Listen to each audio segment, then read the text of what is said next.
Hello, Archie Dunlop here with Talking Astrology with Archie. And in this video, I'm going to be looking at the weekend of the 20th and 21st of September 2025. This weekend, there is a partial eclipse of the sun. And this eclipse takes place just before the equinox. And so I think that gives the event quite a lot of power. And in this video, I'm going to be looking in some detail at the partial eclipse. But first of all, I'm going to look at the astrology and I Ching for the weekend. So here is the chart of the weekend set for set for midnight New York time on Sunday, so it's kind of halfway through the weekend. And don't forget to like and subscribe if appropriate. So turning to this chart for the weekend, the first thing to notice is the moon. So the moon is at 20 degrees Virgo, and it is moving towards a conjunction of the sun. So on the 21st, we've got, which is Sunday, we've got a new moon, and it is a new moon eclipse. So you can tell it's a new moon eclipse because it's quite close to the nodal axis. When you've got a new moon or a full moon, almost by definition, they'll be pretty close to the nodes. And so it's at the very least, it's a moon in Virgo weekend, and it's a weekend where perhaps something is coming to an end. Maybe many of us feel that something is coming to an end. At the very least, the lunar cycle is coming to an end. Remember, we had a new moon on August the 23rd, a new moon in Virgo, at 0 degrees Virgo. And so this year we're getting 2 Virgo new moons. And so, as I think I was saying in places yesterday, it's kind of like with 2 Virgo new moons, it's kind of like 2 new beginnings. We thought we had a new beginning on the 23rd of August. Now we've got another new beginning. That might be another way to look at it. And then, of course, this is just before the equinox. And so you can say all the usual stuff about Virgo. The moon is in an earth sign. It's thinking about the material world and how that material world is composed. And there might be issues about imperfection. Remember, this moon is conjunct the south node.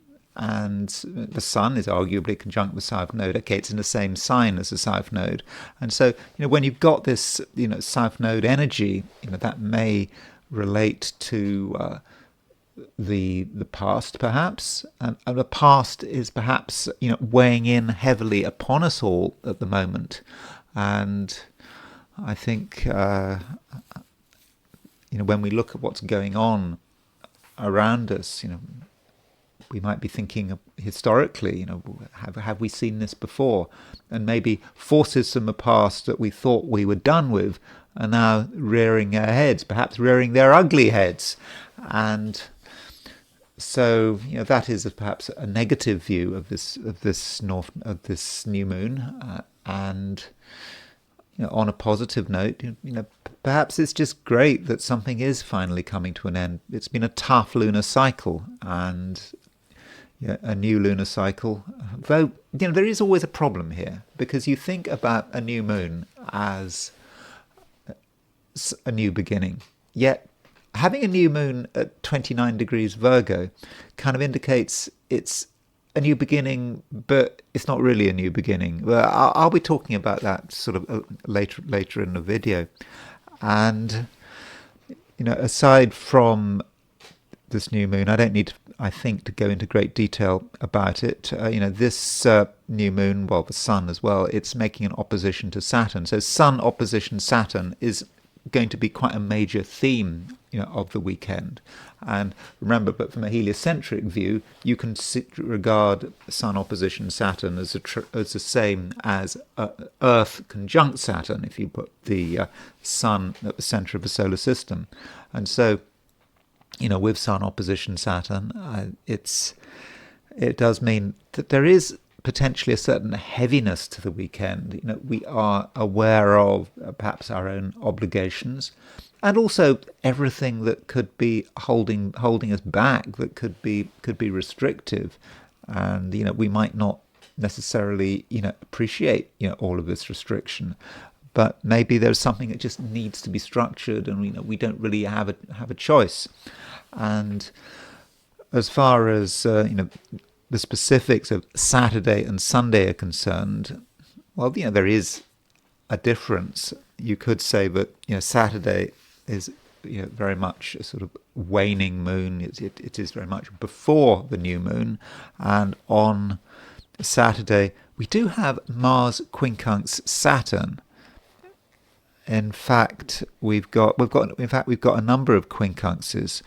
So we've got we've got Venus. Where's Venus gone? Venus is quincunx Neptune. We've got Venus quincunx Pluto. So we've got Venus sort of on the Neptune Pluto midpoint on Saturday. Yeah, and we've got Mars here, quincunx Saturn. I think that the Mars quincunx Saturn could be difficult. It's particularly about Saturday. I mean, Mars quincunx Saturn can be quite frustrating. Mars in Libra, there are things we want to do, we want to assert ourselves, but we run into Saturn through a quincunx. And a quincunx, it is a difficult aspect, but it's not like a square or an opposition. It's more about something that we really need to integrate, two forces that don't really fit together. So with Mars, there are certainly things we want to do. There are ways in which we want to assert ourselves, but there seems to be just an obstacle. And at first sight, we just really don't know what to make of it. We just don't know how to get round it. And rather than assume a conflict, we should be looking at this obstacle and somehow working with it.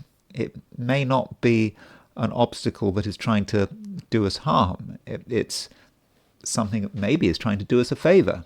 And it may be about how we are able to assert ourselves, but also be disciplined and structured and also responsible. And then Venus making quincunxes to Neptune and Pluto on Saturday. Well, Neptune and Pluto as a pair are quite sort of otherworldly, and this may say something about strange relationships which take an unusual turn, but it could be about our attitude to art and what things look like, and sort of Venus hitting Neptune and Pluto on the midpoint could be about strange ideas which we kind of want to sort of bring down to earth, and so it might be quite inspirational that those two quincunxes. Venus also makes a square to Uranus. I think that this square to Uranus, it reminds us of the new moon, the last new moon, the new moon on August the 23rd. So it sort of picks up on that new moon, and sort of material from that new moon, stuff we'd been dealing with over the last month, may manifest once more. And Venus square Venus square Uranus can also just be about general instability, things happening that we weren't necessarily expecting. It might be about other people's behavior, and could be about relationships in general. So that's Saturday. Then Sunday, of course, we have the new moon eclipse, the partial eclipse, and potentially the moon goes into Libra. Now the moon goes into Libra London time on Sunday at, I make it 10:41 in the evening. So if you're in Europe, right at the end of the day, the moon goes into Libra. You might not even notice it because it's so late in the evening. And if you are aware of it, it just could be a change. I mean, you might say that it's another planet in Libra. We've already got Mercury and Mars in Libra. Then the Moon goes into Libra, and soon enough the Sun will be going into Libra, and that might make us think about how we relate, how we balance. I know that's a very sort of literal description of it, but Libra is about balance, and it's about whether or not we are balanced, and if there is a balance, what is that balance all about? We might want to take action to be balanced, but some of us might want to take action to upset the balance. That might be how Moon in Libra works out. But I'll be talking about Moon in Libra in greater detail when I do my video for Monday. So you can see that there's quite a lot going on this weekend. It's not necessarily going to be boring, on a personal level, and as individuals, it may not be so exciting. We've got our ordinary lives to deal with, but in terms of the world, there just could be this feeling of tension.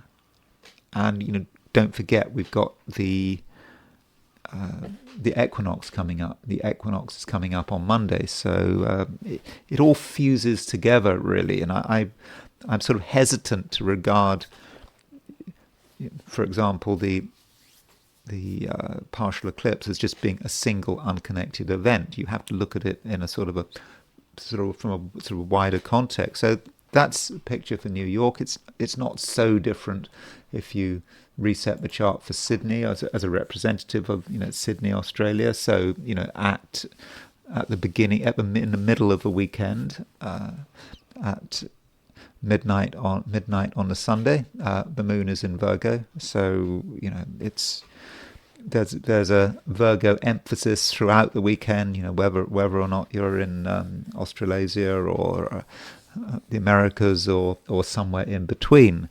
And then there is the heliocentric view, putting the Sun at the center of the solar system, and we can see the Earth-Saturn conjunction here. It is now exact. And this Earth-Saturn conjunction, okay, it's the same as the Sun-Saturn opposition, but it kind of symbolizes it in a way that is more stark. Here is us on Earth trying to live our lives, and then the Earth comes along and is aspecting conjunct Saturn. So there may be a very Saturnine feel to today, but also attention to that, because the Earth is not just making a conjunction to Saturn, it's making a sextile to Uranus. So Earth hitting Saturn and Uranus can really stir things up. We feel perhaps that things aren't going as fast as they should be. We feel stuck, and perhaps we feel worried, but at the same time we're also aware that something has to change. The Earth is making a sextile to Uranus. If we don't change, then something might change for us, and ideally we want to be in control of this change. That of course can be difficult. And aside from that, we've got Mercury and Venus and Chiron sort of coming together. We've got Mercury moving to a square of Venus. That square between Mercury and Venus will take a few days to become exact, but they're both of them hitting Chiron. So we've got Venus square Chiron, we've got Mercury opposition Chiron. Now don't forget that geocentrically we've got Venus square Uranus. So if you've got Venus square Uranus geocentrically, that aspect I think will tend to be stronger on a Saturday. And you've got that, and you've got Venus square Chiron heliocentrically. That might say something about how we get on with people, how we relate. And Chiron is the maverick. It's not just the wounded healer. And so many of us do want to be independent. We value our independence, and part of the reason we value our independence is because we notice things. Venus is in Virgo now. Geocentrically, Venus is in Virgo, and perhaps we've made assumptions in the past. We thought that, everything was great. We've taken people at face value, but now with Venus and Virgo, we're asking questions. And of course, from a heliocentric view, Venus square Chiron, we're just perhaps not happy with the way things are or have become. Maybe we feel that a relationship has become a bit static and people are taking each other for granted, and Venus square Chiron wants to maybe stir things up a little. So those are some thoughts on the heliocentric view. And I must emphasize, it is quite a hectic weekend, and I think it's obviously dominated by that partial eclipse. But there are other things going on. They may be irritating, they may be exciting. I mean, Venus square Uranus might be exciting, but Mars quincunx Saturn could be a bit of a problem. But I'll be talking about all of those aspects as I go through the 12 signs. So these are my forecasts for the 12 signs for the weekend of the 20th and 21st, 2025. Aries. The weekend starts with Mars, your ruler, making a quincunx to Saturn. So Mars is in Libra, getting ready to move into Scorpio. That's something for you to look forward to, but it's not quite there yet. And Mars is making an 150-degree aspect to Saturn. Now, this aspect could, on the surface, be difficult. Mars represents you. It's you trying to make progress, trying to do things, and you run into Saturn. And Saturn is quite a heavy planet, and it might represent all the things that you're supposed to be doing, that you're obliged to be doing, and you don't necessarily like it, and you might feel pressurized, and it could represent your obligations, responsibilities, and your first impulse might be to think that this is something external to you, really being a pain, perhaps not respecting you, restricting your freedom, and you could get angry about it. But it is a quincunx, and a quincunx is about what you have to bring together. There are certainly things you have to bring together, and if you want to be effective, you can't just do the first thing that comes to mind. You've got to do some planning, and you've got to take into account everyone. If you don't take into account everyone, sure, you can make some progress, but sooner or later something's going to go wrong. So it would be best if right from the beginning you accepted some of the restraints upon you, and you thought about ways to get round them, and you're constructive about it. Now, Mars isn't just making a quincunx to Saturn. It is, on the verge of changing signs. And so at sort of midnight, right in the middle of a weekend, New York time, you can see that the Mars is at 29 degrees 13 Libra.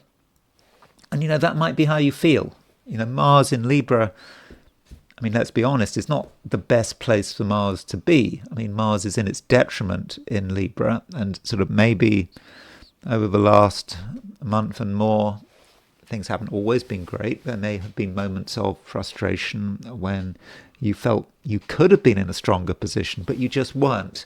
And when Mars moves into Scorpio, that's going to create a lot of change.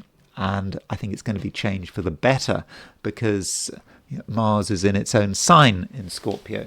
So, that sign change, just as a reminder, takes place on Monday. So could actually be very late on Sunday. Is that right? If you're in Alaska or Hawaii, but really for most of us, that pretty much all of us, that sign change is going to be on Monday. And perhaps Scorpio, part of you is preparing for it. You are kind of on the cusp. I won't say you're neither one thing nor the other, because in astrology, people talk a lot about the cusp, that the idea that something might be changing as it moves across that cusp. But a cusp is a very clear boundary. Mars is in Libra until it's not in Libra, and there's no sort of place where Mars is sort of half in Libra, half in Scorpio. No, it's either one thing or the other. And so maybe Aries, it is a time of preparation, and because of that Mars quincunx Saturn, you can't expect just everything to go your way, and you need to work with what you've got and try to be reasonable and take a mature approach. And when we think about restrictions, restrictions can take many forms, and that includes your own fears. Aries has a reputation for being the archetypal leader, for being fearless, for being able to sort of plow forward.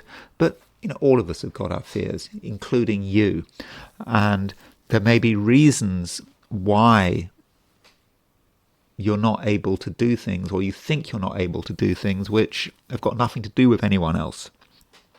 Perhaps something hasn't worked in the past and you're afraid it's not going to work again, and that is a fear you perhaps have to get round.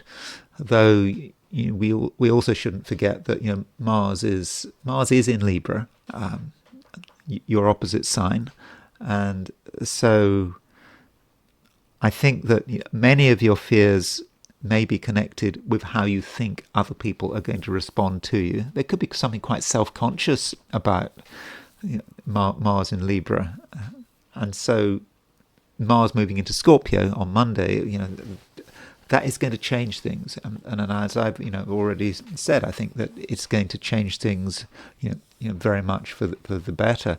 And I can't help but avoid the fact that there is a new moon on Sunday, and this new moon is in Virgo. It's a second new moon in Virgo, and if I were to characterize this new moon for you, Aries,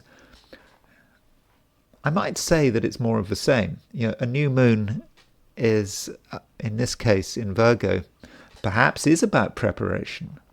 Something that you thought you'd sorted out, you were trying to sort it out, and you kind of got halfway there, and now with this new moon, you're realizing that it's not complete, something's not been done properly, and now you want to have another go. And so it might be an ongoing phase of restructuring and bringing things together, realizing what aspects of your life have not been working, perhaps because of your own sloppiness. I mean, I don't want to accuse you of being sloppy. I don't think Aries is a sign that one normally associates with sloppiness, but there just may be something that you feel you could have done better, and maybe that this new moon will give you an opportunity to have another go. Taurus. Venus is doing some sort of interesting stuff, certainly on Saturday. Venus is making a lot of aspects. It's making a square to Uranus, it's making a quincunx to Neptune, and it's making a quincunx to Pluto. And so, Venus square Uranus is an exciting aspect, and it may be about you and what you regard as being beautiful. Perhaps it can be about beauty and what attracts you, and maybe there may be sudden attractions which you kind of weren't expecting. And from an artistic viewpoint, Venus square Uranus, you're going to want to do something different.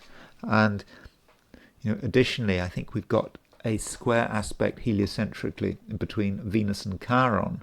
And so, you're not going to want to do the usual things. And if you have any creative abilities, I'm sure you've got some creative abilities, whatever it is, I think that you have the opportunity to use this creativity and to do something differently. It's not a time to be doing the same old stuff, to be thinking that, well, you've got to do things other people's way, you've got to fit in.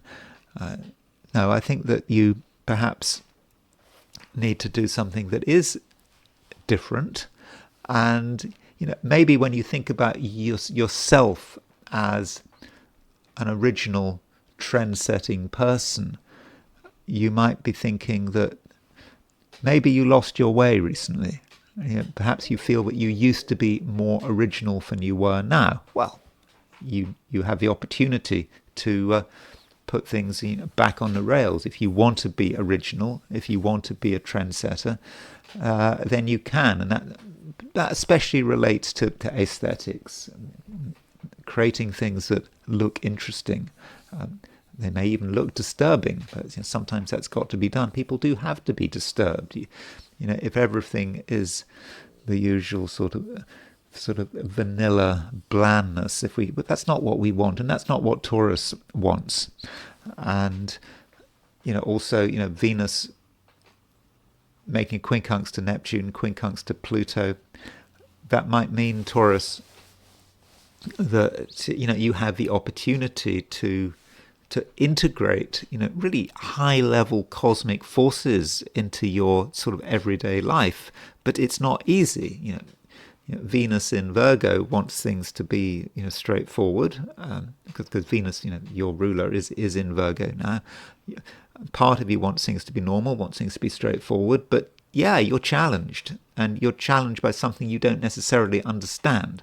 But I think that it's something you can connect with, and this might relate to how you express yourself and how you bring things down to earth. Venus in Virgo is in an earth sign.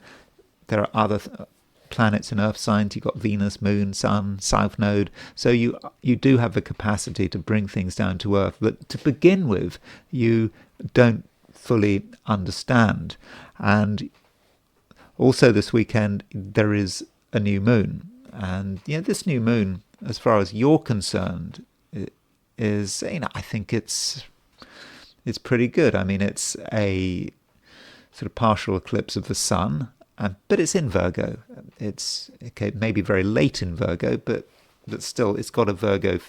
It got a Virgo label, and therefore, Virgo has a good relationship with Taurus, and so with this new moon, you have a chance to have a new beginning.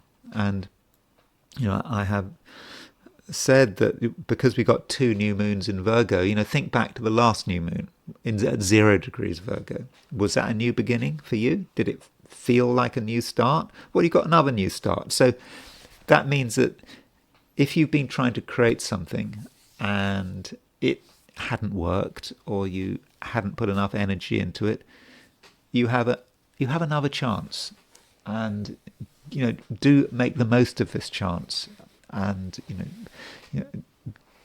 don't feel that you have to do things other people's way. It is a time,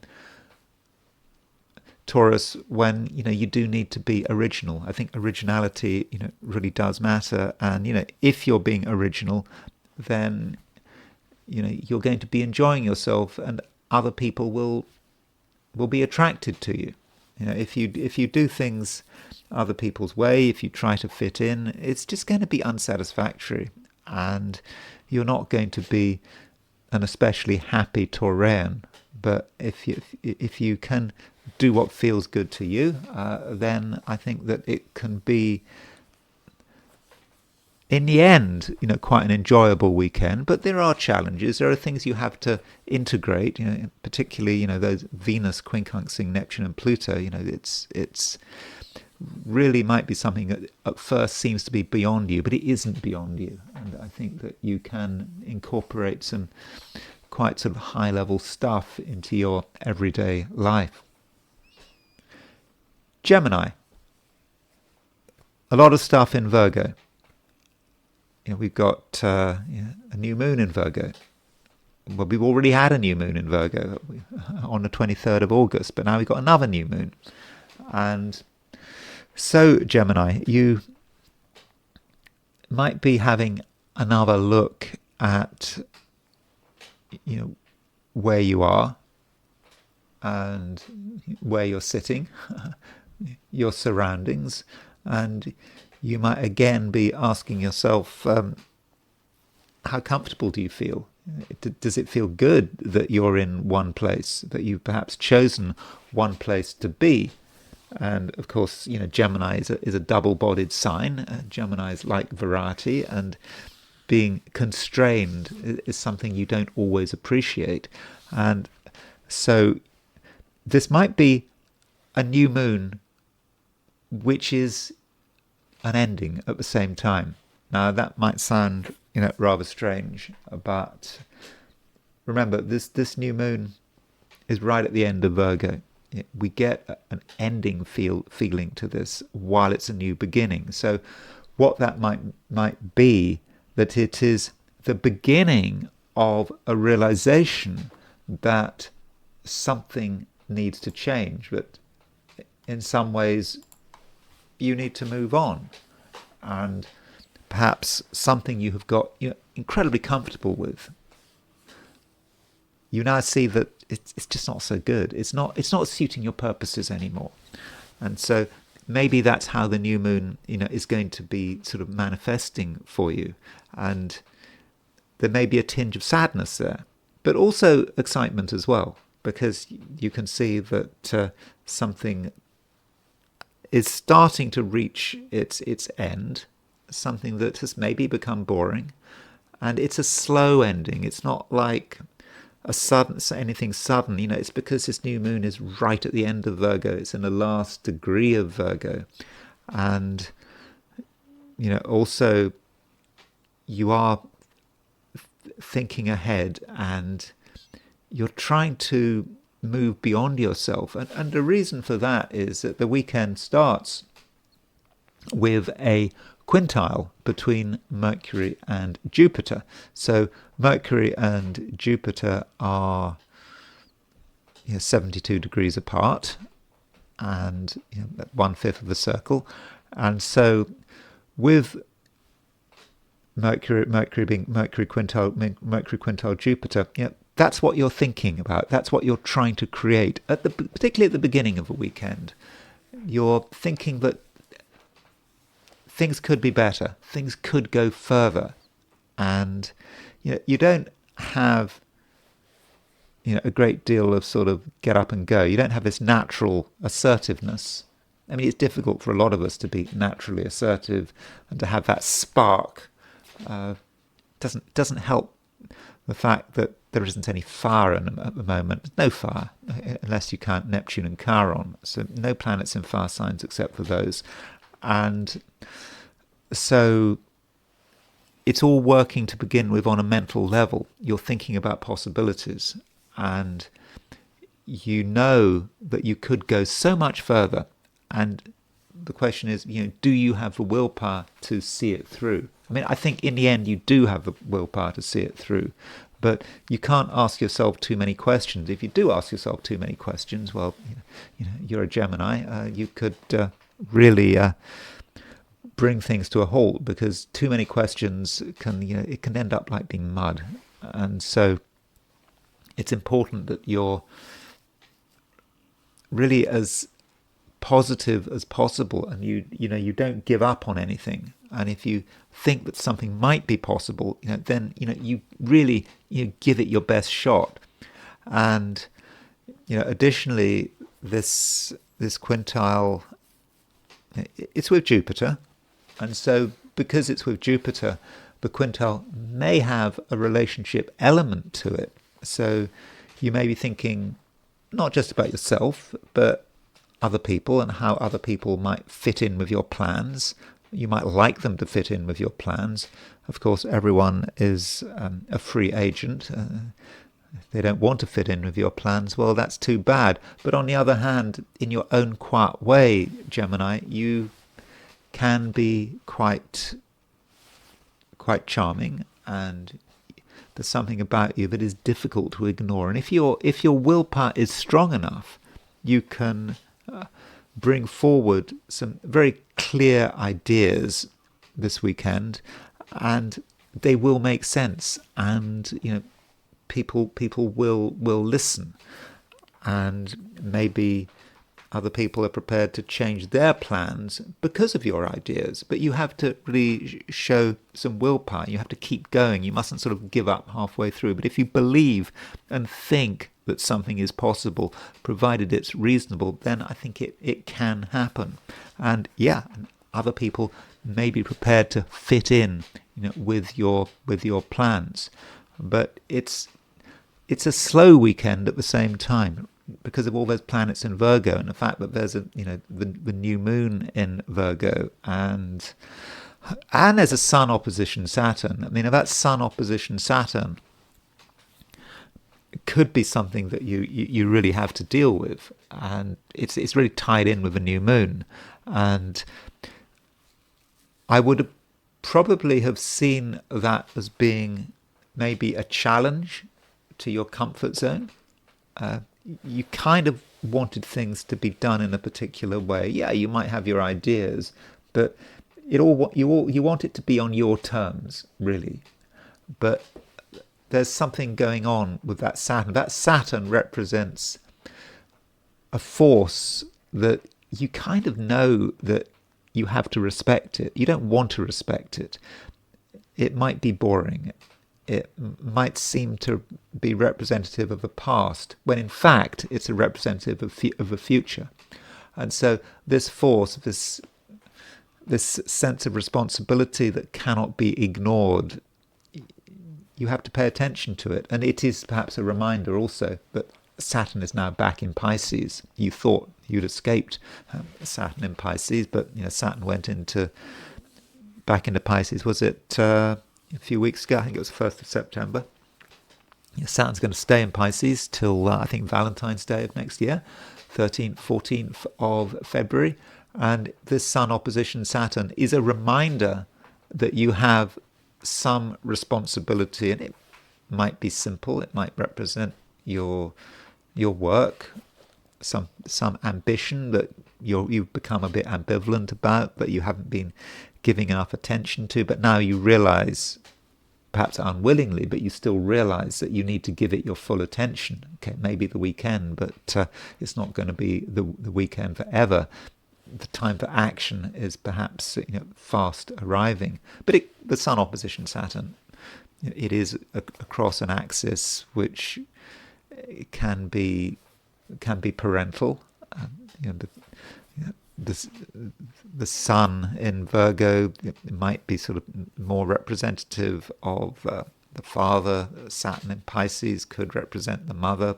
Something about father, mother, past, future, how the past is weighing in on you, and things that happened decades ago might be crystal clear, and unwillingly, but you perhaps have a realization that you have to go back into the past and to look at the lessons of the past and bring them out into the present and sort of execute them and make them real in the future. Cancer. There is this weekend a new moon eclipse. It happens. It's in late Virgo, and you can feel it. I mean, it's very clear to you, Cancer, that something is coming to an end, and things are changing. It's not just about you, it's about everything around you, and nothing can go on forever. And so perhaps you want to align yourself to all of this and start to get ready for a shift. And I think you're ready for the shift, but the question is, are other people? There may be sort of a general sort of unwillingness in many quarters to embrace change, and some people may be just hanging on to the past, really hanging on to the past. And this might be connected with the fact we've just got 2 new moons in Virgo, because we had a new moon on August 23rd in Virgo, 0 degrees Virgo. We've got another new moon, this new moon, at 29 degrees Virgo. And so you're trying to align yourself with this change, and you're trying to work out perhaps what is the best approach, and what is the best approach for you. And I think you recognize that the way you've done things in the past hasn't been perfect. You did what you could, but now things have to change, and you have to start to perhaps be sort of more open-minded. I mean, you've worked a lot of things out. Perhaps over the last month, there's been a lot to consider, and a lot of things have been clear, but perhaps you haven't made all the connections you should have done. And with this new moon, there is another opportunity to see things in a way that is really crystal clear. And with that clarity, you can sort of make the leap where you make the connections. And part of the challenge may come through your dealings with perhaps another person. I mean, this new moon is opposition Saturn. That is a major feature of this new moon. And Saturn in the Cancerian horoscope can be about another person, someone you take seriously, someone who is important, someone who perhaps has a major role in your life, and this person needs to be reevaluated. And probably there's someone you should listen to, and what someone else says, what someone advises, may in the first instance be at odds with your own opinions, your own feelings.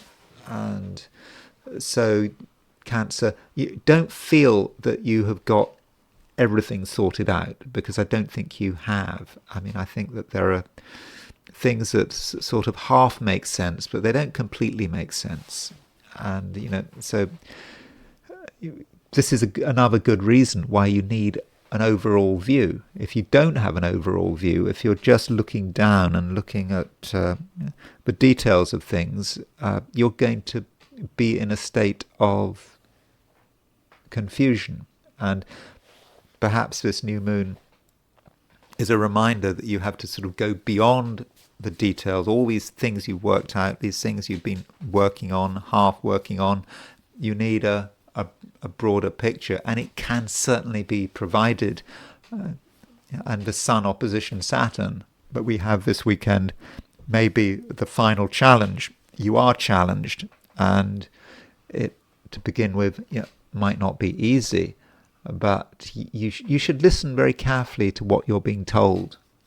And Cancerians don't like to be told, really. Not really. They like to do things their own way. Cancerians can be very stubborn and opinionated, and they can regard criticism as a sort of a personal insult, even if it's constructive criticism. So you have to always be very careful about when it comes to criticizing Cancerians.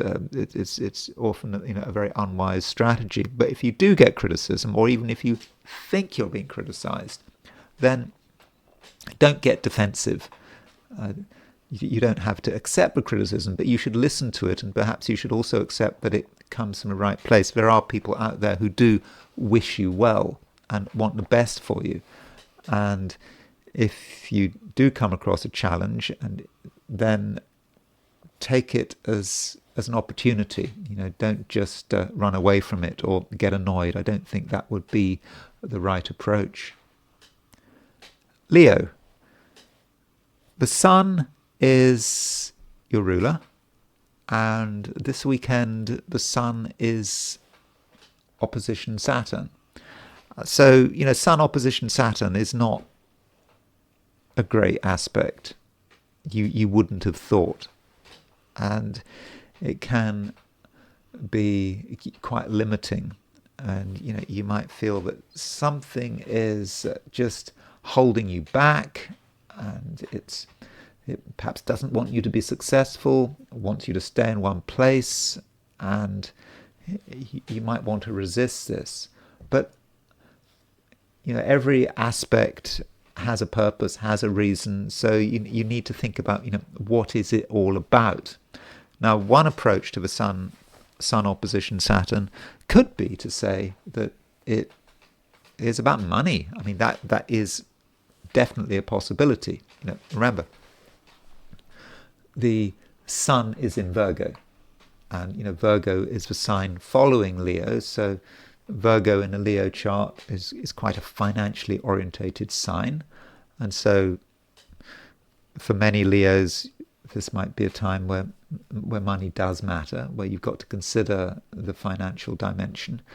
And with Sun opposition Saturn, you're hitting resistance here, and that might represent a concern about money, and especially as we have a new moon. We've got a new moon at the end of Virgo, and this new moon opposition Saturn might give you sort of a powerful sense of how your money is being arranged, how it's being organized, and perhaps it occurs to you that things are not perfect.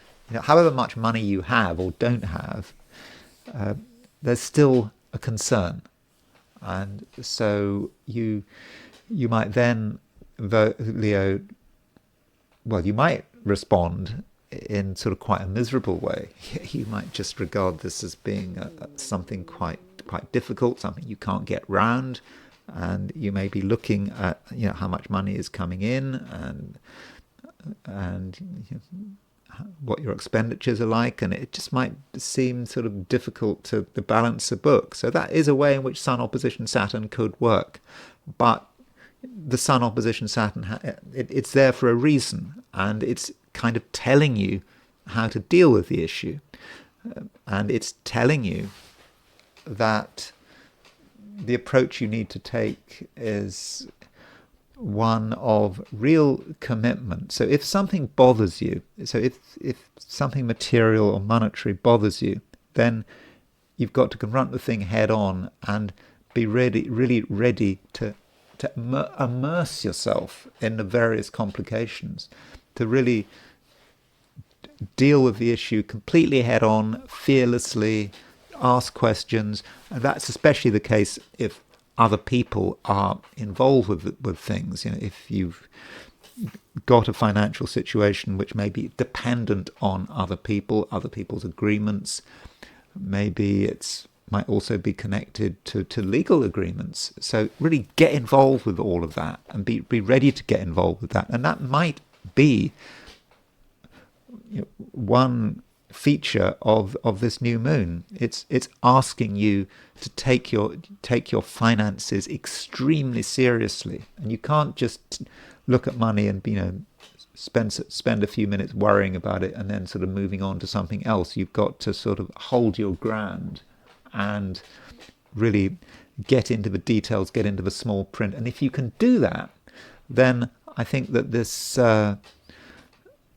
new moon eclipse opposition Saturn can be something that is really, very, very positive.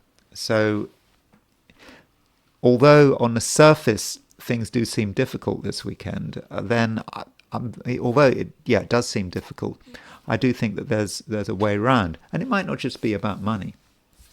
This new moon and the fact that the Sun is opposition Saturn could, in general, represent complications, that things aren't as simple as they should be, and this applies not just to money. It might also connect with your relations with other people, perhaps with your family, your friends, partners, whoever. It is all complicated, and you need to recognize that it's complicated. And if you try to pretend that something is simple, then in the end you're going to be disappointed. You're going to be tripped up. You're going to be caught off balance. But if you take the view that everything is complicated, you're complicated, other people are complicated, relationships are complicated, there's always something else going on in the background. And if you make it your business to find out what's going on, then things actually could become simpler. because that is the right approach. And if you assume a complication, I mean, that might not sound like the right thing to do. We're always told to keep it simple, but in this case, make it complicated. No. I mean, I'm not saying don't deliberately make it complicated, but just assume that things are complicated and act as if they are complicated. If they're not complicated, well, that would be a pleasant surprise. Virgo. A lot of activity involving your sign. We have a new moon in Virgo, right at the end of Virgo. And we had a new moon, remember, on August the 23rd at 0 degrees Virgo. Now we've got another new moon at 29 Virgo. Now, this time round it is a new moon eclipse, so perhaps it's more powerful than the first one? Not necessarily. I mean, that new moon on the 23rd of August, it was square Uranus, so it's quite a heavy event, quite an interesting event, quite an unstable event. But now you've got another new moon, and because you've got another new moon, you perhaps have another chance. Perhaps you'd missed a chance. You had a chance to get something together, to organize something, to create a new start. How's the new start going? Okay, if it's going well, fine. If it's not going well, doesn't matter. You've got another chance, and perhaps that's how you should see it. And this new moon, right on the cusp, 0 degrees Virgo, the sun and the moon just getting ready to move into Libra, but not quite there. So what can you do at the last moment? What can you start at the last moment? It might be, Virgo, that with this new moon, that you were almost sort of getting ready to commit yourself to a plan of action, but then the new moon, you stop at the brink and you reconsider, and you see that there might be another choice, another possibility. And that's something really good, that you do get another choice. Very often we don't get another choice, but you do. You have another chance to stop what you're doing, stop what you're about to be doing, and to just reconsider the alternatives. And that is something that is very fortunate, to get a choice that you didn't think you were going to have. And this new moon might also remind you that something is coming to an end, and that's because this new moon is at 29 degrees Virgo. And perhaps as you start to incorporate this new moon into your life, perhaps over the next few weeks, this is a new beginning for Virgo, but it's a new beginning where you recognize that something has come to an end. So it's a situation where you're thinking about the past. The past is really weighing in on you, everything you've done in the past, but the future is also with you. So it could be, Virgo, it's a major transition for you, especially as it is a partial eclipse.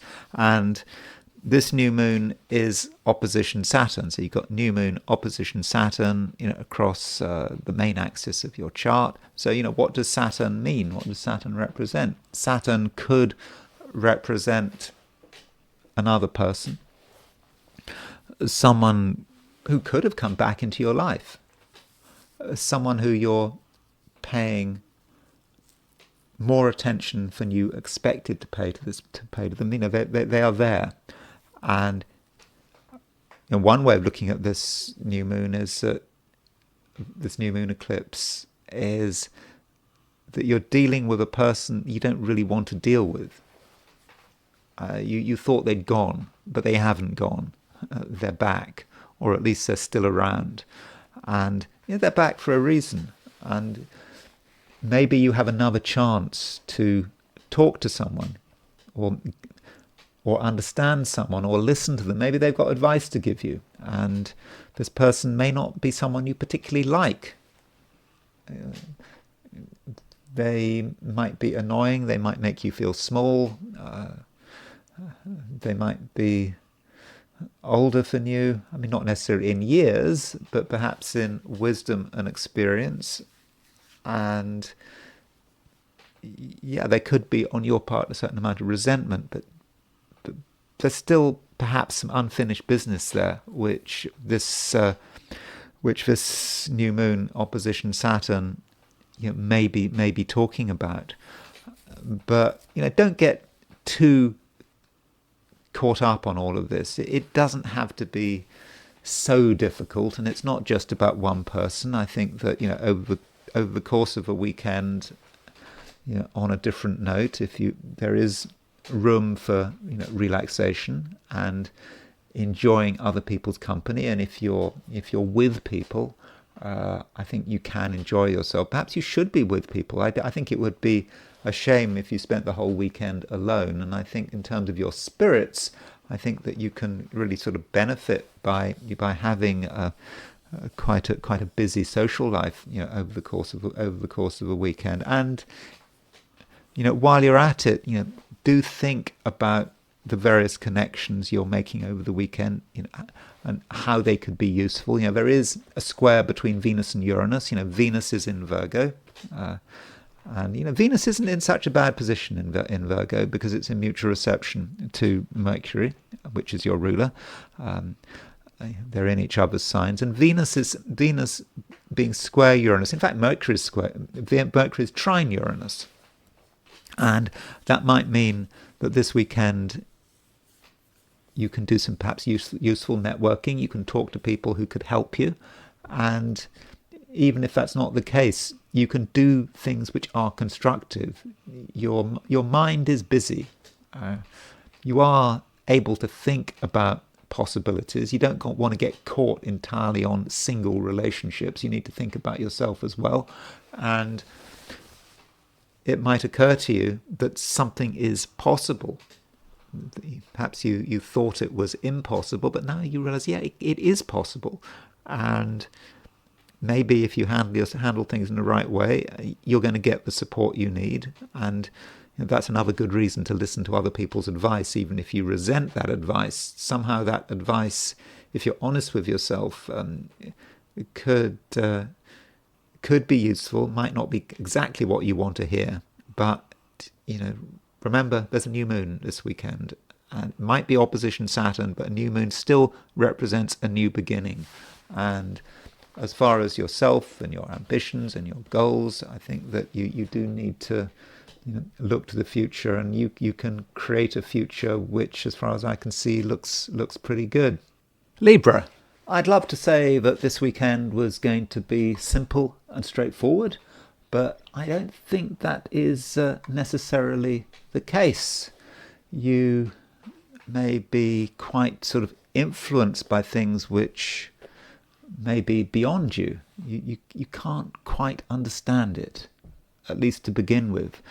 And perhaps it relates to your own sensitivity. You, at some level, can see how complicated things are, and you know deep down that things aren't necessarily going to go to plan. And I'm not really talking about yourself, I'm talking about just everything around you. And the reason for this, or one reason for this, is that we have two quincunxes on Saturday, and a quincunx is an 150-degree aspect. So we have got Venus making a quincunx to Neptune, and then we got Venus making a quincunx to Pluto. So 150-degree aspects are potentially difficult, at least at first sight. And together, when you put Venus with these two quincunxes, you have a configuration that some people call the finger of fate, or the finger of God, or more simply just a yod. And so here's the aspect, Venus making a quincunx to Neptune, quincunx to Pluto. Neptune and Pluto are in sextile aspect. So, at the beginning of a weekend, this yod, finger of fate, whatever, is at sort of maximum strength. And, it sounds a bit heavy, sounds complicated, and perhaps it is. But I don't think it's a bad thing. It's perhaps about you being told by yourself, by some higher aspect of yourself, perhaps, that there is something you need to do. You just can't do whatever you like.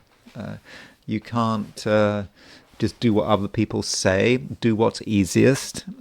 You have to do what is right for you. And maybe this finger of fate is pointing you in the right direction. And we're dealing with Neptune and Pluto. Neptune and Pluto are transpersonal planets. They are difficult to understand. Understanding what is that Neptune-Pluto sextile about. It is something perhaps relating to the collective unconscious, and there are these forces working behind the scenes. And this Neptune-Pluto sextile, it just goes on and on and on. It was around when I was born. I've got Neptune-Pluto in my chart, and that was over 60 years ago. We still got Neptune sextile Pluto, and the reason for that is that Neptune and Pluto are roughly going at the same speed at the moment, and so this sextile just hangs around. And so Libra, give yourself a chance to understand what is happening. Venus has just gone into Virgo. And Virgo is a sign which, from a Libran view, is quite low profile. You don't have to be always doing something, always talking to people. Yeah, you're a Libran, you enjoy other people's company, but sometimes you just need your own space. Not all weekend. You don't have to be a hermit this weekend, but something is trying to tell you that you've got to make a change. And remember, we've just had a grand trine in air signs, with Mercury making a trine to Uranus, making a trine to Pluto. In fact, you could say that grand trine in air signs is still operational. And so you're being told something, and you're being told to do something, not like now this minute, but you're being given perhaps first an awareness of the way things are going, and then you've got to decide how you're going to go about it.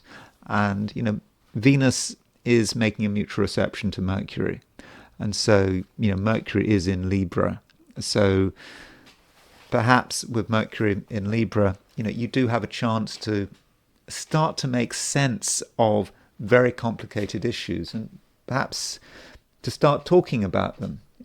So that is a reason why you can't be completely isolated this weekend. There are things you need to talk about, perhaps think about, perhaps write about, get some idea about what other people are thinking. Maybe you will find that you're not alone. So if you have powerful insights, then, it may be that sort of other people are having these insights as well. And so by talking to people, you're not going to feel so alone. And this will perhaps allow you to sort of make sense of, all the things that are going on around you. And there is a huge amount going on around you. And, additionally, we've got a new moon eclipse. And this new moon eclipse in the last degree of Libra, it felt that you were getting ready to move from one thing to another. You were getting ready to maybe spread your wings, to be perhaps more of an extrovert. You were ready, and then this new moon happens. And it was so close to being in Libra, but it's not in Libra. And perhaps it's telling you that there's something you still need to work on. You're not ready yet. And you thought you were ready, but you're not quite ready. And that might be how you respond to this new moon. And it's not a bad thing. Perhaps the new moon is sort of pulling you back, saying, yeah, there's something you still have to think about. And at the same time, some things shouldn't be revealed because it might be work in progress. It's your work in progress. You're still trying to think it through. But a lot can be revealed, and you can certainly talk. And your ability to communicate and to communicate with conviction, really is marked. So, don't think that you have to hold everything back. And, in your own way, you can be quite powerful. And, there is a change going on. I've said that you might be on the brink, but, in the end, the sun is going to go into Libra. On Monday, the sun goes into Libra. On Sunday evening, the moon goes into Libra. Well, if you're in Europe, the moon goes into Libra. Western Europe, the moon goes into Libra on Monday evening. If you're in Asia or Australasia, then it won't be until, did I say so? Yeah, Sunday evening. If you're in Australia or Asia, then the moon won't go into Libra until Monday. But still, with the sun and moon getting ready to move into Libra, you're getting ready for something. You're getting ready to be sort of more dynamic, and things are going to become clearer. And of course, Mercury is already in Libra. And so it does feel, Libra, that you're on the brink of something. Perhaps you've been pulled back, and perhaps you're not ready. But in the end, you will be ready. And I just think that this new moon eclipse is just forcing you to sort of reconsider, to work something through, on your own, just for a little bit longer. Scorpio. We have a new moon eclipse taking place in Libra, and it's opposition Saturn. And this new moon eclipse might say something about your social life, the various people around you, and it's a mixed message. On one hand, it could be about you entering the social flow, you being with people, talking to people, interacting with people, and that might appear to be something new. And so perhaps you get increased social activity, not just over the weekend, but over the next couple of weeks. But you also have to ask, what is the impact of this increased social activity? And the impact might be that you realize that something's coming to an end. That the more you're with people, the more you talk to people, the more you understand people, the more you realize that your view is different, or perhaps that some people have had their day. As far as you're concerned, you start to see the limitations of certain other people. They can only go so far. They can only take you so far. And perhaps you need to think about new opportunities from a social perspective, because one group, one set have become tiring. They've become something of the past, and you're getting ready to move on. And so that might be one way of looking at things. You have to see people as being limited and having only so much to offer. And ultimately, that the real action relates to yourself and to who you are. You need to put yourself first.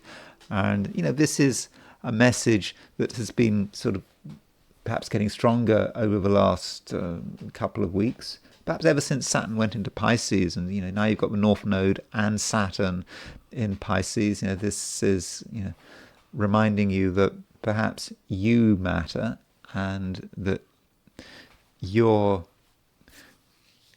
creativity is something that can't be compromised.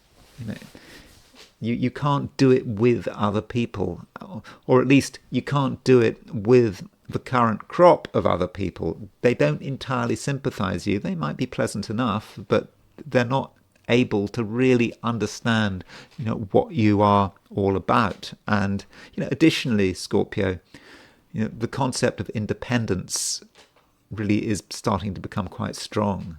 You realize that you are different, and if you feel that way, then you're ready to act that way as well. And in certain situations, you might take the view that you just have to be dramatic, and you have to do something which just signals to everyone else that you do things differently. And at the moment, Scorpio, you're not really in the mood for change, for compromise, for listening too hard to outside opinions. Another thing to bear in mind is that Mars is making a quincunx to Saturn on Saturday, and it makes this quincunx to Saturn just before it moves into Scorpio. So that is interesting. I mean, I think Mars moves into Scorpio on Monday. Of course, Mars rules Scorpio, so that's a great sign change for you. You're about to become really very strong. I'll be talking about Mars and Scorpio when I do the horoscope for Monday. But with Mars quincunxing Saturn, there'll just be maybe moments this weekend where you do feel quite frustrated and just annoyed. And the question is, where is this annoyance coming from? And I think the annoyance is coming from your own potential. You have this potential. It's brewing up. I think it could well relate to your creativity, and it's demanding attention. And part of you doesn't want to listen. You want to sort of take things slower. You don't want to do anything too dramatic. But that Mars quincunx Saturn, I think, is positive, but it may not be easy. It's forcing you to look at yourself, to look at what you're doing, what you can do, and recognize that it's time to respect yourself, even if to begin with it's painful. And then the Mars having made that quincunx to Saturn, by Monday it's changed signs. So you could say that Mars, which represents you, is moving from a position of relative weakness. Mars, end of Libra. Many of you watching this are of a view that the last degree of the sign is particularly weak, even dangerous, and so not great if you're a Scorpio. Then, if Mars is in the last degree of Libra, but then it moves into your sign, and so there's a big change there. And I think that it may be, Scorpio, that you're on the verge of getting a major power boost, as I will be discussing very soon, and when I do my video for Monday. Sagittarius. The new moon eclipse this weekend does matter. It's important to you, and it takes place in the last degree of Virgo, and it's the second new moon in Virgo this year, so it's kind of a bit unusual, but we've got two new moons in the same sign. And this new moon relates to your ambitions. Whatever those ambitions are, they may not relate to career, but it's about what you want to do, what you want to achieve, and it's in the last degree of Virgo. So perhaps you're getting another chance, because there was a new moon on August the 23rd. And that new moon in Virgo perhaps was about the beginning of something, a beginning of you being able to think about what you wanted to do, what was important to you, and you perhaps tried your hardest over the last month, but maybe your hardest wasn't good enough. And as you come into the weekend, you may feel that you've lost a chance, that you had a chance, that you didn't really get it together, and you're now facing a future and not being entirely sure about everything, and feeling that you may have wasted your time. But don't worry, this new moon does give you another chance. So do think about your ambitions, in particular the ambitions which you feel you've lost. You really wanted to do something, but you lost your chance. Particularly if you lost your chance recently, you have another chance, and that is perhaps the real message, of this new moon. And so, perhaps over the weekend and into next week, you can commit yourself to really giving it your all. Because if something is important to you, if there's something that you want, then do really try. And it just maybe just be something you need to get out of your system. I'm not saying that it's necessarily about your overall destiny for the rest of your life or anything like that. Sometimes we do have to get things out of our system. Something we want, we might know that it's not really such a big deal, that in the end we'll move on, but we have to think about the here and now. So if there's something you feel you've been missing out on, then really do give it your best shot. I mean, I'm not saying it's compulsory. Maybe you just want to move on and accept that you just didn't get it together, and sooner or later you'll find something else to get interested in. So that might be a way in which you respond to it. And additionally, this new moon is opposition Saturn. So that indicates that if you want to give something another go, there may be resistance. It could be that people are telling you, what's the point? Do you really want to keep going with it? Are you really going to achieve anything? Maybe you tried it before, you had your chance, you've missed the opportunity, you should move on, and you should be more sensible. So that might be how the Saturn opposition, the new moon works. And it may not be about other people, it may just be about you. Saturn could be about you almost undermining your own confidence, having doubts, having questions, and telling yourself not to waste your own time. But what are you going to do with your time?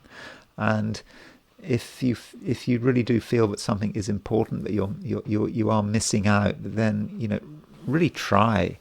And at the same time, perhaps you need to think about the best way of articulating it all, because sometimes, Sagittarius, you can get confused, and if you want to do something and you're asked, why do you want to do it? Well, can you come up with a good idea? Can you come up with a good account of yourself? And at the beginning of a weekend, there is a quintile between Mercury and Jupiter. So Mercury and Jupiter are 72 degrees apart, and so with that quintile, perhaps it's about you creating the words and the explanations, and you deciding how best to communicate something that is important to you. And you have to work on it. You have to work on the words. You almost have to work on the script. But I think that if you put the effort in, you can reach a stage where people will listen to you, and people will sort of understand your explanations, and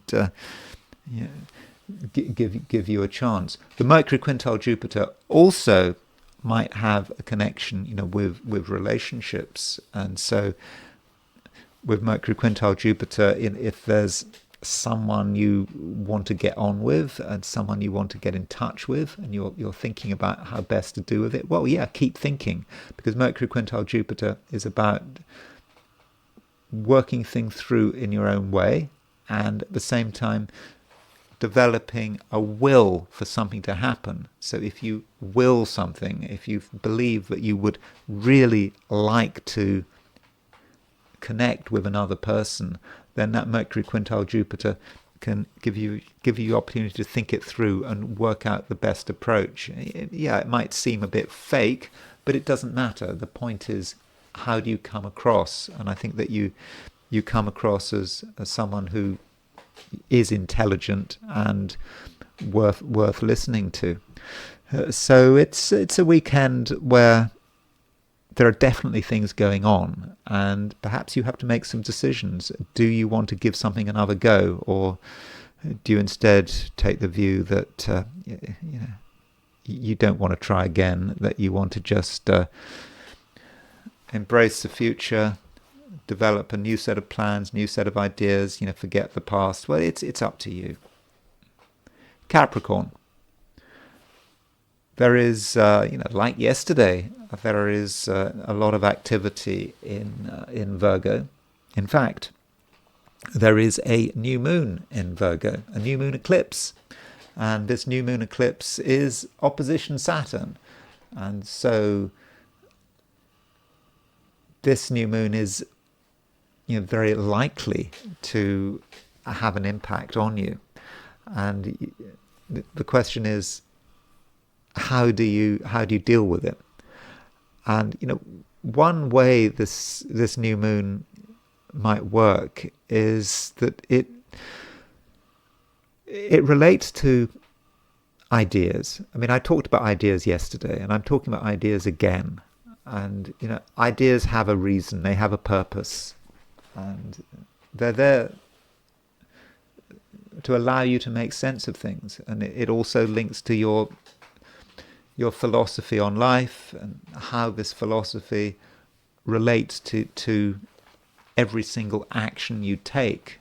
Because one of the reasons for a philosophy is to make sense of the here and now, so that you don't have to constantly make moral choices, to always making a moral choice. Is this the right thing to do, or should I do that thing? Should I do this thing? If you've got some broader philosophy to make sense of things for you, well, that's great. But this new moon is opposition Saturn, and ideas and beliefs may not always be helpful. They might encourage you to go in a direction which is could be quite destructive. Because if you regard the things happening in your life as being connected, it's always good to regard there as being connections. But if you see too many connections and you act in the same way, then you perhaps become a prisoner of your own belief systems, and that might be a danger with this new moon eclipse. It is useful to have beliefs, as I've just said, but beliefs can lead you down these sort of dangerous paths. And perhaps the real lesson of the weekend is that you need to take every event as being independent. I know that's a statistical thing to say, but independence is something you should strive for. So when something happens to you, or you see something happening, or you make a decision, it's important that you don't mix it up with what's happened in the past. Because if you do, you may be creating a set of self-fulfilling prophecies. You may be setting yourself up for failure. This is especially if you've had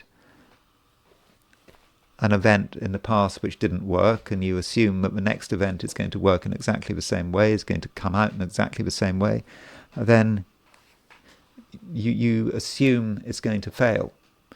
But if you see an event as being just separate, and you give it your best, and you evaluate it as independent, and evaluation means having the ability to look at things as they are. You look at details of event. You take a very sort of bottom-down approach, handling things as they are.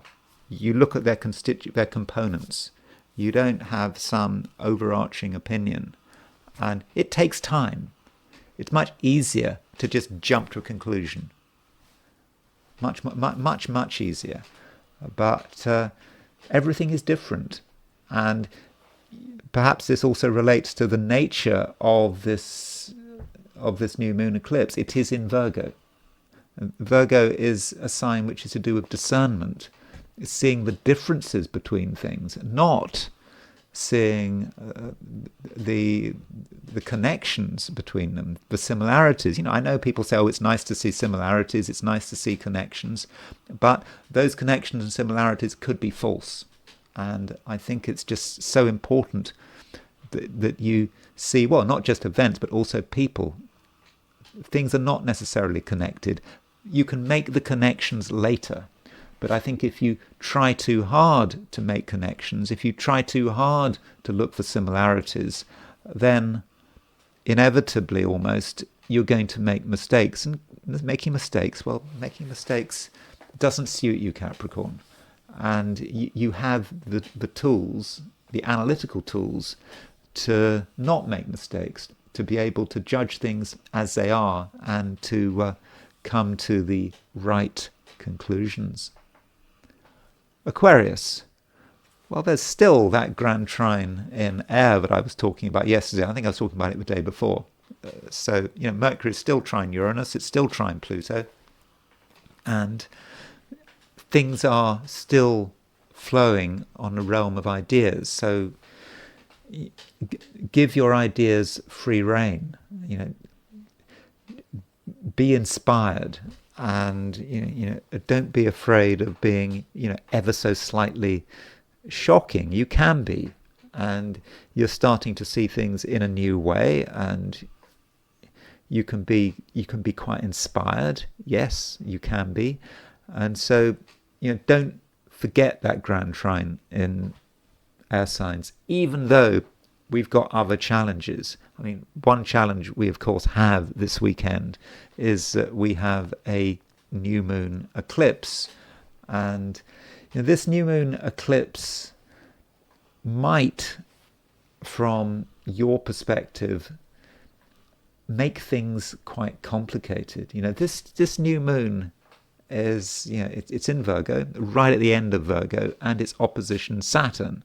And of course, Saturn is your ruler, and so Saturn doesn't necessarily respond very well to this new beginning, whatever this new beginning might be. And the new beginning is kind of an old beginning at the same time, because this new moon is taking place in the last degree of Virgo, really at the end of something. And it just could be that certain people are just making things more complicated than they have to be. Yeah, things do seem difficult. Oh, it's so complicated I can't even explain it. And you're supposed to just accept that things really are that complicated. And maybe, Aquarius, they're not quite as complicated as they seem, and that you have the ability to make things simple and straightforward. And you might then regard the new moon as not necessarily constructive. We see new moons as being a positive, as something we should welcome, that we should integrate into our life. I mean, that's what one normally says. I'm suggesting to you, maybe not. Maybe you should not integrate this new moon into your life. You should perhaps regard this new moon as something unhelpful. It's just something from the past. It's a relic of the past. It's making itself felt in your life. It wants you to make things complicated. It it wants you to sort of spend ages sort of asking questions, feeling unsure of yourself, and I don't think that's helpful. It's better that you just see things as they are, and you don't spend ages and ages worrying about it, and you strive for simplicity. And things are clear. They can be clear. And maybe this also links with the Grand Trine in air signs. The Grand Trine in air signs is about you being in touch with some sort of higher reality. Perhaps even the universe is maybe speaking to you, and so you being in touch with the higher reality, it does make sense. And so don't get confused, don't get sidetracked by other people making things confusing, as they might. And one aspect we do have this weekend is Sun opposition Saturn. And Sun opposition Saturn, that's not a great aspect. And it affects you because Saturn is your ruler. And Sun opposition Saturn can also say something about relationships. If we are literal about it, Sun opposition Saturn can be you and another person not getting on. This is an opposition. It's not even a square. You and someone else who have completely have a complete sort of difference of opinion. William Lilly says a square is perfect enmity, and opposition is perfect hatred. I mean, that is, I'm sure, I hope, an exaggeration, but don't assume that you can get on with everyone. And if you and another person have a conflict, even if it's not a spoken conflict, you're just aware that you and another person have a difference of opinion, a strong difference of opinion, then I think it is very, very likely that your view is the right view. So it's possible that you might get gaslit, someone telling you that you've got it wrong, or that you've got your cognitions wrong, but you haven't. I think you have understood it all. And if you can really simplify things in your own mind, maybe you can't explain yourself fully, but you should be able to, because Mercury is trine Uranus, it's trine Pluto. You can be persuasive, and so it's important, Aquarius, especially with this new moon, that you stand up for yourself and your own views, and if something seems straightforward to you, then it probably is straightforward. Pisces, new moon eclipse, and the new moon eclipse is in Virgo. It's in your opposite sign. And so this new moon eclipse may indicate that other people require a lot of attention, or at least they think they require a lot of attention.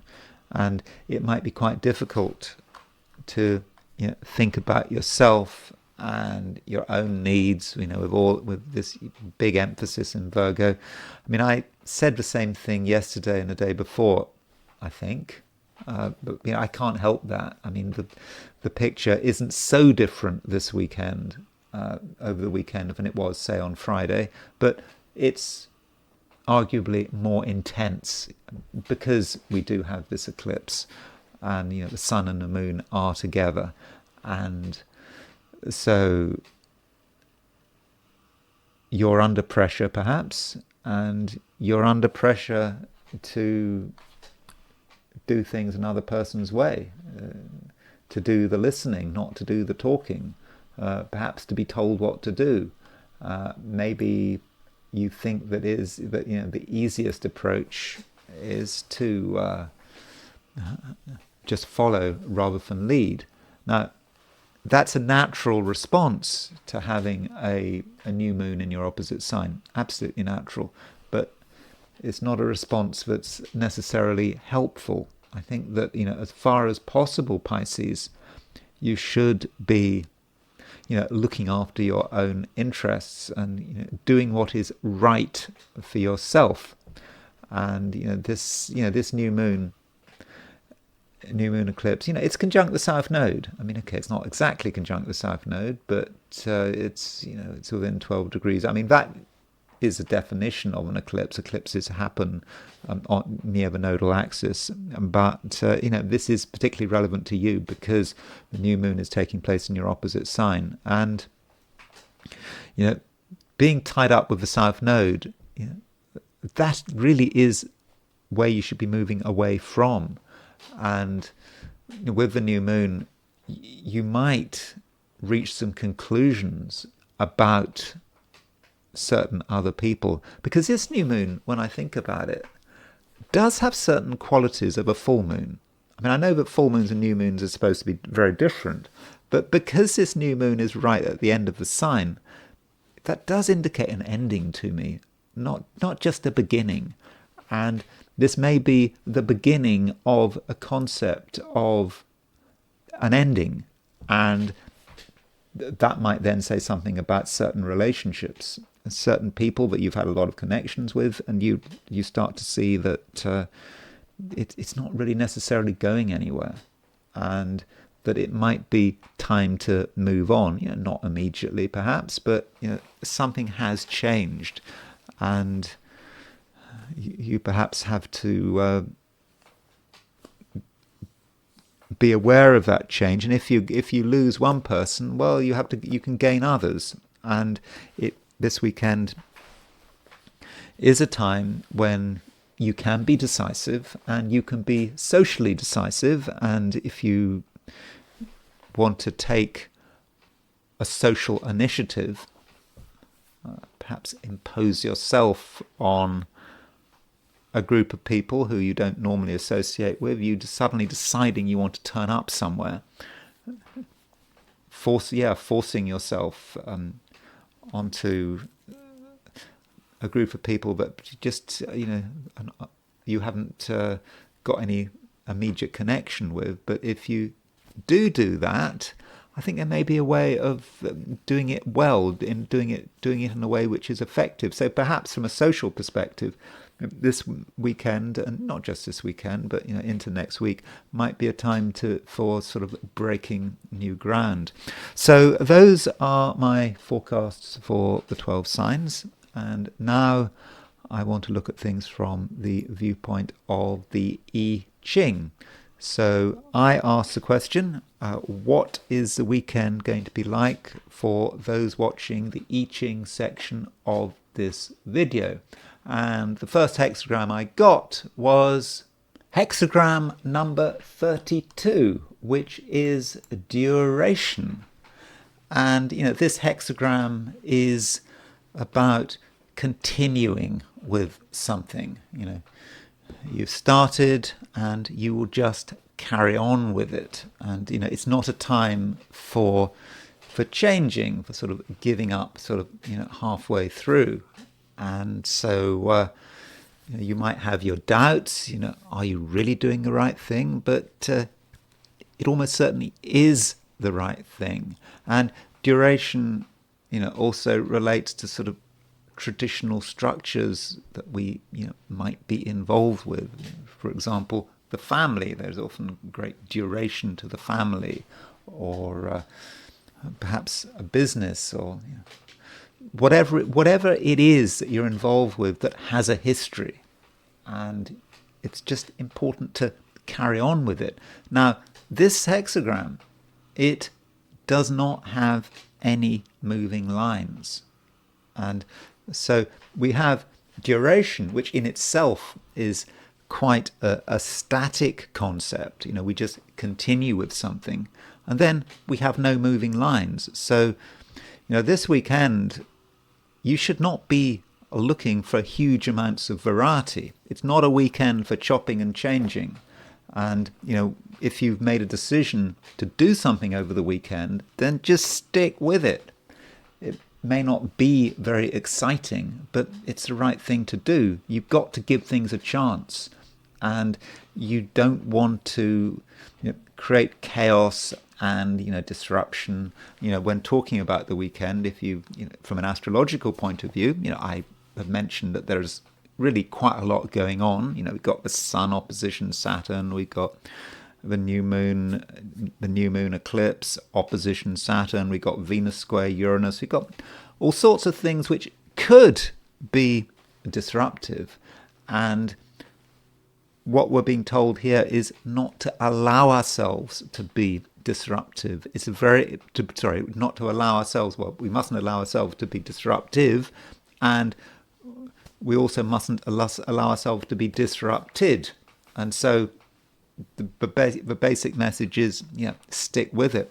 Now, there is a nuclear hexagram. When we have a locked hexagram like this with no moving lines, I think it's kind of useful to look at the underlying nuclear hexagram, so you can see that the nuclear hexagram, if you knock off the top and the bottom lines, your nuclear hexagram is going to have 5 unbroken lines at the bottom and then a broken line at the top.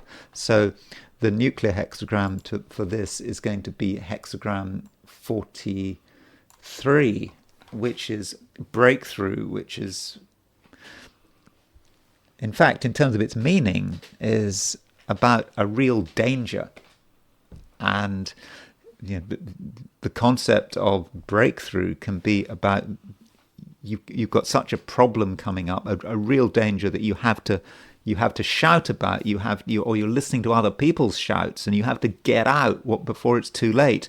And maybe that's talking about the temptation. That's how we feel. We may feel ourselves to be in a difficult situation where we should just stop what we're doing because before it's too late. But maybe this hexagram, the overall hexagram duration, is telling us that the reason why we might not continue with things is because we're afraid, because we feel that things are falling apart and that we do have to make a change.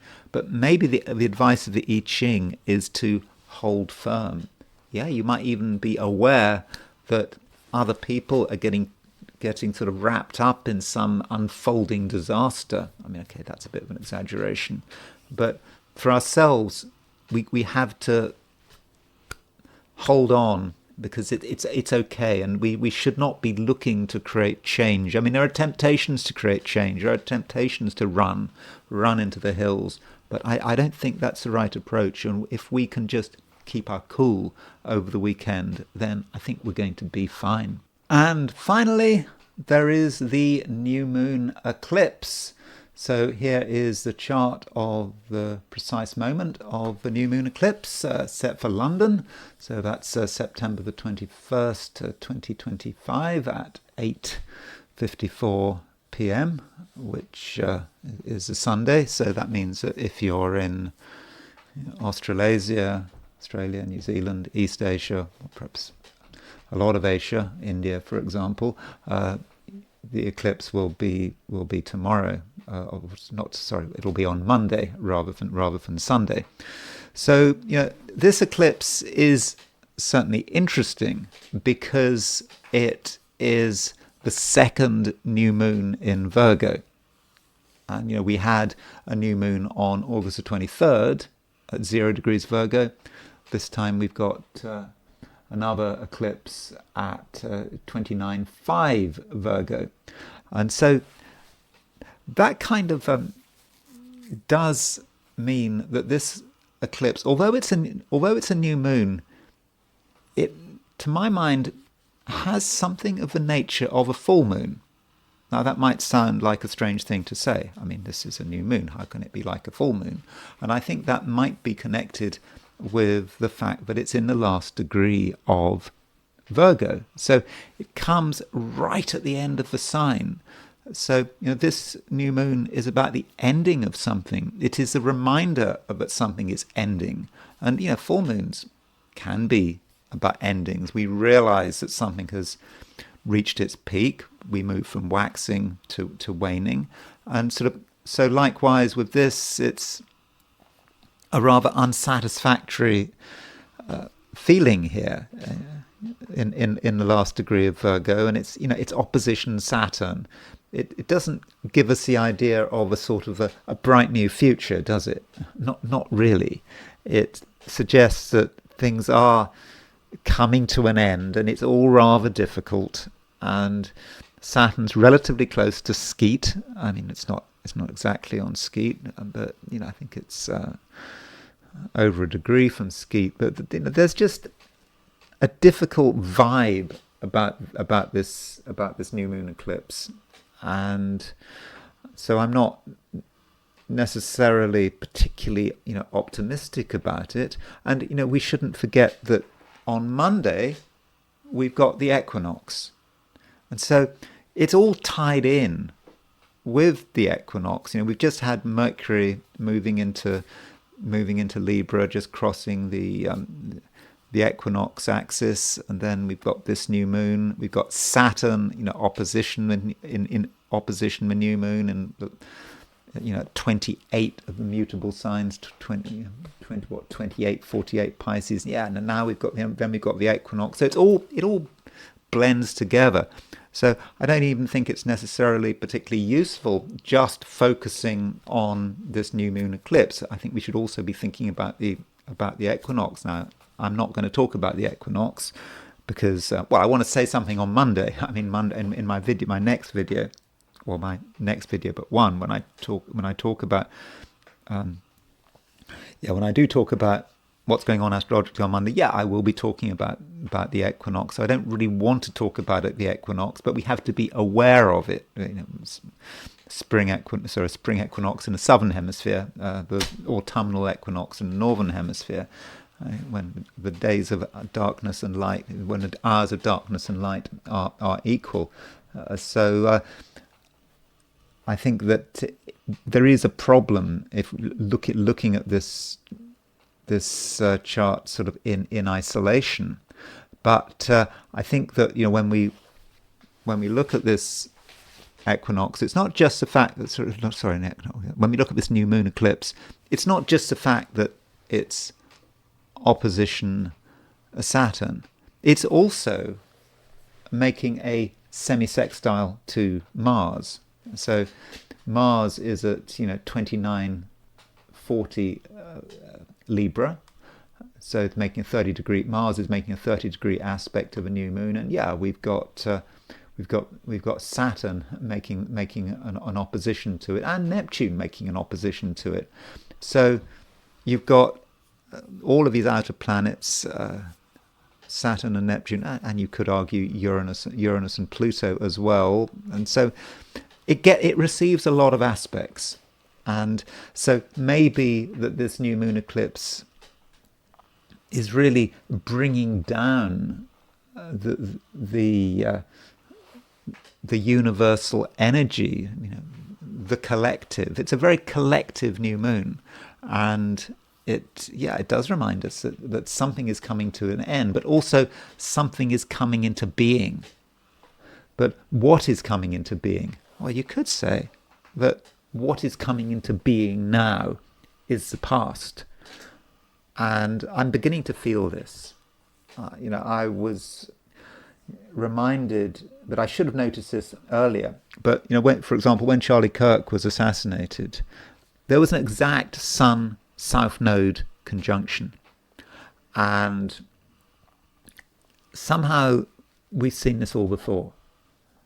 And I want to kind of make a video about this separately. I think I'll wait. People are still very upset about Charlie Kirk, and so one has to be very careful what one says about Charlie Kirk. I mean, not that I have any particular opinion. Not that I regard it as being especially controversial, but I think one does have to be very, very careful what one says. But the fact that Charlie Kirk was assassinated on the Sun with an exact Sun-South Node conjunction just does indicate to me that the past is here, and so what is new? What is new is the past. The past is coming in, and it might be a good time when we need to have a strong sense of history.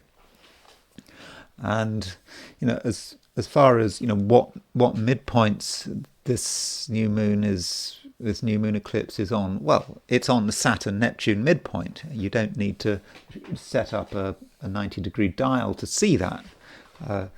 the Saturn-Neptune, there is Saturn, there is Neptune. You can see that the Saturn-Neptune midpoint is going to be at around, what, 29?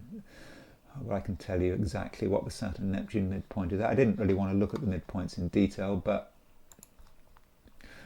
just to show you what I mean is that the new moon is within 33 arc minutes of making the opposition to Saturn and Neptune. So that's pretty close. And so, Saturn and Neptune represent fear, worry. We're not sure what's going to happen next, and we're desperately trying to hold on to something, yet we know that it's slipping. And so that is a view of this eclipse. I find it difficult to be positive about this eclipse, and I don't. I just said I don't think one has to look at 90-degree dials. I think the way it's so tied up with Saturn and Neptune, it does make me concerned. Now the question is, where is it likely to manifest? Well, if you want to use astrocartography, there are a couple of places that I did notice that it had that did pick up on this. So here's Los Angeles, and this is a representative really of the sort of the West Coast, because you can see that this new moon is fairly close to the midheaven, and Neptune is going to be on the IC. So the west coast of America. So if we do an astrocartography on the United States, then these are all the points where where the new moon is exactly on the midheaven, and you can see that it goes through central Washington, central Oregon. It goes relatively close to sort of San Francisco and Los Angeles, and there is the Neptune on the IC point. It goes through Los Angeles, and I suppose to a lesser extent, sort of British Columbia. Well, it does go through British Columbia. I think sort of Vancouver is over there. So the west coast of the United States and to an extent Canada could be impacted by this. I don't know what that means. I'm difficult to say precisely, but there could be events in California. Things are always happening in California, aren't they? But things in California that really sum up what this lunation is all about. And that's not the only place to consider. I do know that people do watch my videos from Australia and New Zealand, and I perhaps don't always say as much as I should do about Australasia, perhaps because I've never been to Australasia and I don't know a great deal. Don't know a great deal about those countries, Australia and New Zealand. And if we do an astrocartography for Australia, something certainly comes up. So here's the astrocartography for Australia, and these are all the places. These yellow lines,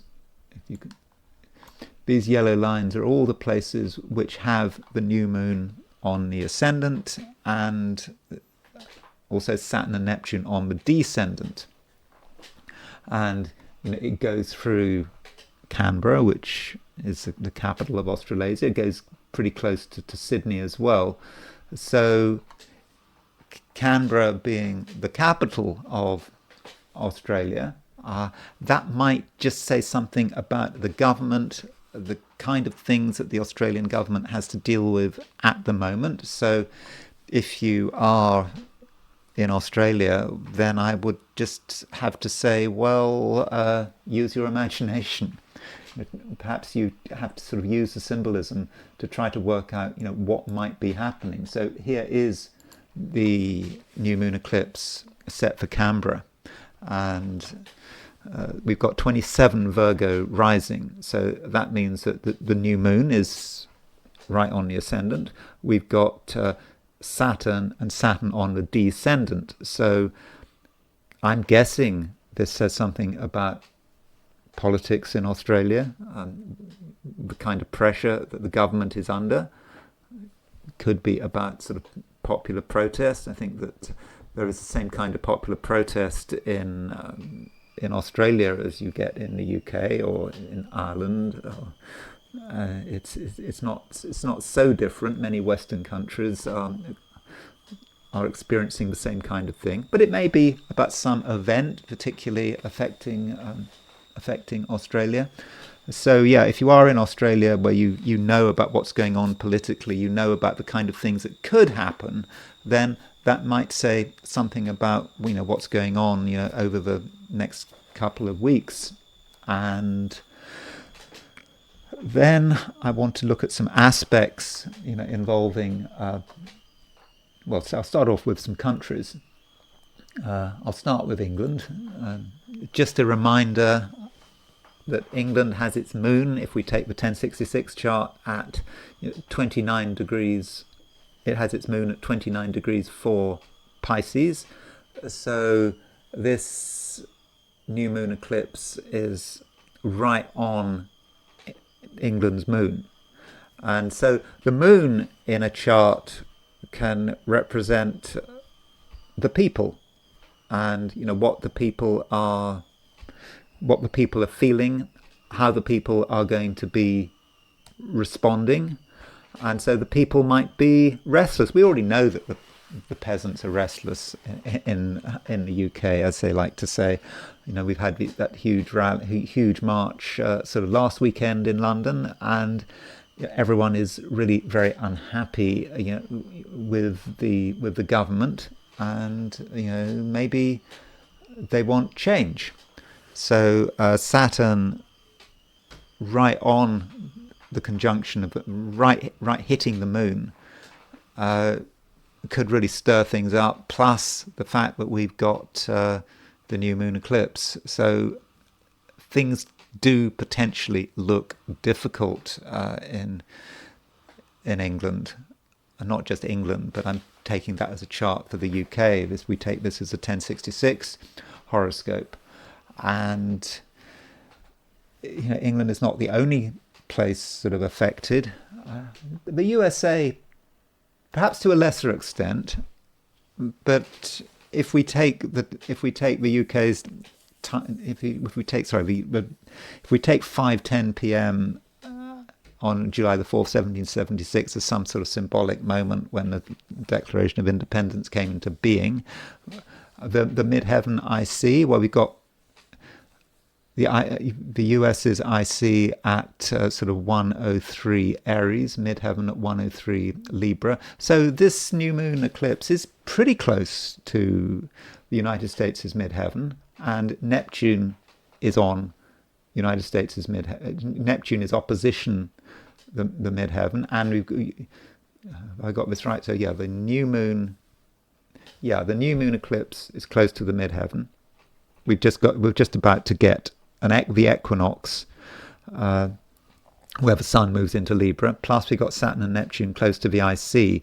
So this new moon eclipse could really start to stir things up in the US. So that's something that could be of more concern. And we already know what's happening in the US, particularly in the wake of the Charlie Kirk assassination. It's becoming a divided country that is uncomfortable with itself. But it's not just a US problem. It's a problem for a lot of other countries. Certainly it's true for the UK.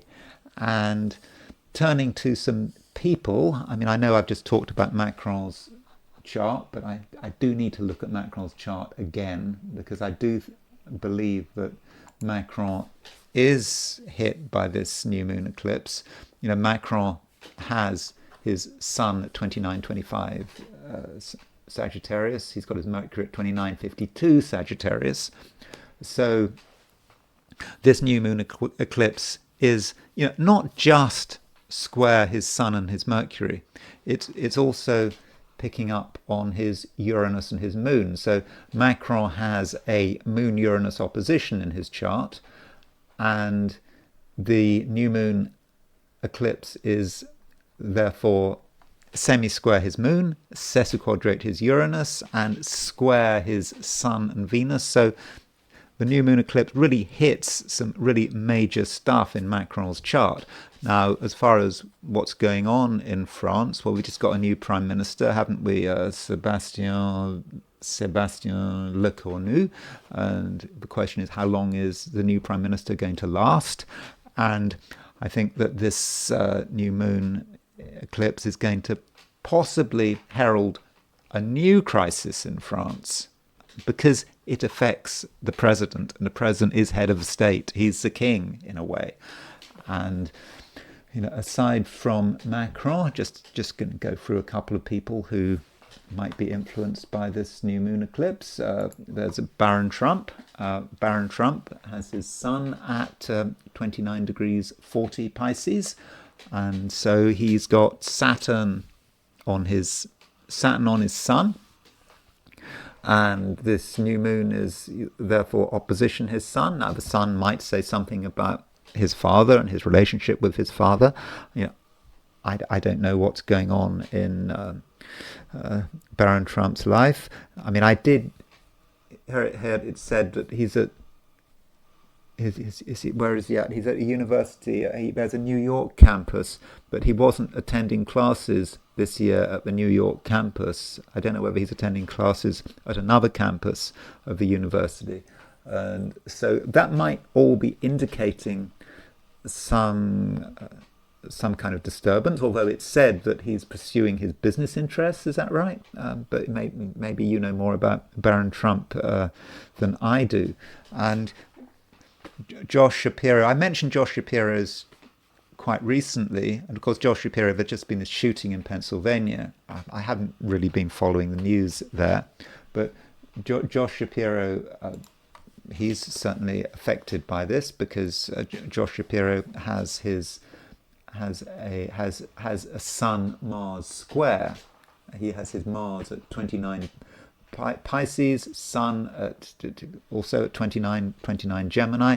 So he's got a Sun Mars square. So there is a potential for aggravation, anger, and so with this new moon eclipse hitting his Sun and the Mars, it certainly definitely affects his Mars and makes a square to his Sun.